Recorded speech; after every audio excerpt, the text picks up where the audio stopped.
1200-1300 টাকার কালেকশন মাত্র 900 টাকার অফার প্রাইসে আপনারা পাবেন ইনশাল্লাহ। দেখেন কি পরিমাণে সুন্দর এক একটা ড্রেস, মানে যারা আজকে অর্ডার করবেন সবাই ভাগ্যবান, কারণ এত সুন্দর ড্রেস 900 টাকা এটা আসলে আগে পরে কেউ কল্পনাও করতে পারে না। ইনশাল্লাহ আলমগীর ফ্যাশন এমন একটা প্রতিষ্ঠান, আপনারা অবশ্যই 900 টাকায় এত সুন্দর ড্রেস আপনারা আমাদের থেকে পারচেস করতে পারবেন।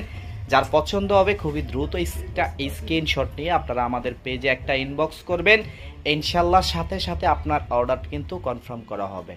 অসংখ্য কালার এবং ডিজাইন প্রতিনিয়ত ইনশাল্লাহ আপনারা আমাদের থেকে নিতে পারবেন। যার যেটা পছন্দ হবে খুবই দ্রুতভাবে আপনারা কিন্তু নিয়ে নিতে হবে, অথবা যদি সময় হয় আপনারা সরাসরি আমাদের শোরুমটা ভিজিট করে আমাদের এই কালেকশনগুলো পারচেস করতে পারেন। ঢাকা উত্তরা আজমপুর সেক্টর 3 বেলি কমপ্লেক্স মার্কেট লিফটের 2 দোকান নাম্বার 52, সকাল 10টা থেকে বিকেল 5টা পর্যন্ত ওপেন থাকে এবং সপ্তাহে 7 দিন ওপেন। অবশ্যই